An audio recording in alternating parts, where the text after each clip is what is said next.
अस्सलाम वालेकुम स्टूडेंट्स। आज आपका नेक्स्ट टॉपिक अल्काइंस में है, स्ट्रक्चर ऑफ अल्काइंस। अब स्ट्रक्चर ऑफ अल्काइंस को हम एक्सप्लेन करेंगे with the example of acetylene. First member alkyne family का 2 कार्बन अल्काइन, जिससे हम सारा स्ट्रक्चर एक्सप्लेन करने जा रहे हैं। एसिटाइलिन को इथाइन भी कहते हैं, इसका आईयूपैक नेम इथाइन है। मॉलिक्यूलर फार्मूला ऑफ इथाइन, जो आपके पास जनरल फार्मूला होता है अल्काइंस का जनरल फार्मूला है CnH2n-2। अगर आप इस फार्मूला के अकॉर्डिंग फार्मूला लिखें तो एथ फॉर 2 कार्बन, सो ये 2 कार्बन आपके पास अल्काइन है, C2H2 आ जाएगा। 2 का डबल 4, 4 माइनस 2 आपके पास आएगा 2, सो इसका मॉलिक्यूलर फार्मूला आता है C2H2। Structure formula, as there are 2 carbon और Y यानी for triple bond, so 2 carbon में ट्रिपल बॉन्ड है, C ट्रिपल बॉन्ड C, और कार्बन की 4th बॉन्ड आप कंप्लीट करें विद हाइड्रोजन, तो इसका स्ट्रक्चर फार्मूला बनता है C triple bond C and each carbon is combined with 1 hydrogen.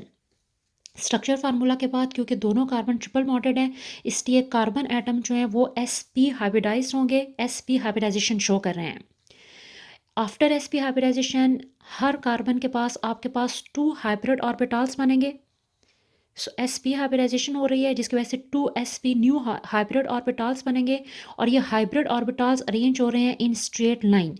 इसका लीनियर स्ट्रक्चर होता है, सो टू अरेंजमेंट जो है इन 2 हाइब्रिड ऑर्बिटल की वो लीनियर अरेंजमेंट होती है। इसके अलावा आपके पास हर कार्बन एटम के पास 2 अनहाइब्रिडाइज p ऑर्बिटल्स भी हैं।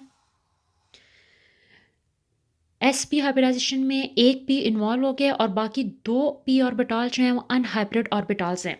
अब अगर आप इसका स्ट्रक्चर देखें,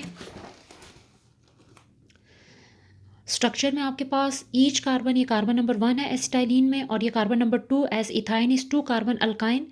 फर्स्ट कार्बन में भी आपके पास after sp hybridisation 2 hybrid orbital बने हैं जो लीनियर ज्योमेट्री में अरेंज हैं एट सेम लाइन, और इसके पास py and pz unhybrid orbital हैं। सेकंड कार्बन, इसमें भी sp हाइब्रिडाइजेशन हो रही है। आफ्टर sp हाइब्रिडाइजेशन इसके पास 2 sp हाइब्रिड ऑर्बिटल्स हैं which are arrange in line, और py एंड pz इसके पास भी अनहाइब्रिडाइज p ऑर्बिटल्स हैं। अब आपके पास आफ्टर हाइब्रिडाइजेशन स्टार्ट होगी बॉन्डिंग इन एसिटाइलिन। अब बॉन्डिंग में फर्स्ट आ जाता है सिग्मा बॉन्ड। सिग्मा बॉन्ड में first carbon, sigma bond carbon, carbon sigma bond carbon जो है sp ओवरलैप से बनता है। sp ऑफ 1 कार्बन ओवरलैप करेगा with sp of second carbon. ये ओवरलैप लीनियर है, और इस लीनियर ओवरलैप की वजह से आपके पास कार्बन कार्बन के दरमियान में बनेगा single covalent bond C। Then carbon hydrogen वाले जो 2 बॉन्ड्स हैं वो बनेंगे sp and s overlap.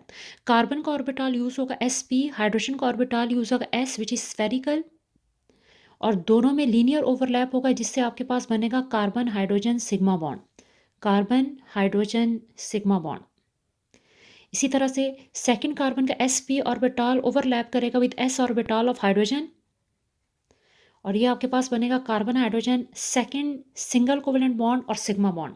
So sigma bond यहाँ पे 3 हो गए, carbon hydrogen 1 sigma bond, carbon hydrogen second sigma bond, and carbon carbon sigma bond, ये भी सिंगल कोवेलेंट बॉन्ड है, सिग्मा बॉन्ड है। देन पाई बॉन्ड में आपके पास py एंड pz इन्वॉल्व होते हैं। 2 अनहाइब्रिडाइज ऑर्बिटल हैं, p ऑर्बिटल अनहाइब्रिड मीन एक आपके पास है py और सेकंड pz, ये दोनों आपके पास पैरेलल ओवरलैप शो करेंगे साइड वाइज, जिससे पाई बॉन्ड बनेंगे 2 पाई बॉन्ड। 2 पाई बॉन्ड बनते हैं। First py side wise overlap करेगा विद py, पैरेलल ओवरलैप है, सो py का ओवरलैप py के साथ होगा, इससे आपके पास एक पाई बॉन्ड बनता है बिटवीन कार्बन कार्बन। ये 3 सिग्मा बॉन्ड है, 1 पाई बॉन्ड, और pz साइड वाइज ओवरलैप करेगा विद pz,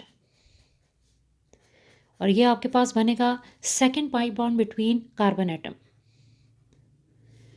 उसके बाद आपके पास है ज्योमेट्री लीनियर है of hybrid orbitals. Bond angle इसमें 180 आता है because they are arrange in straight line, so linear geometry की वजह से इनका जो बॉन्ड एंगल है 2 हाइब्रिड ऑर्बिटल में ये 180 का एंगल बनता है।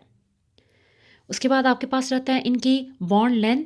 कार्बन बॉन्ड लेंथ जो है 1.19 एंगस्ट्रॉम है, ये जो बॉन्ड डिस्टेंस है 1.19 आता है, और कार्बन हाइड्रोजन बॉन्ड लेंथ जो है वो कार्बन सिंगल बॉन्ड हाइड्रोजन ये आपके पास 1.09 एंगस्ट्रॉम आता है।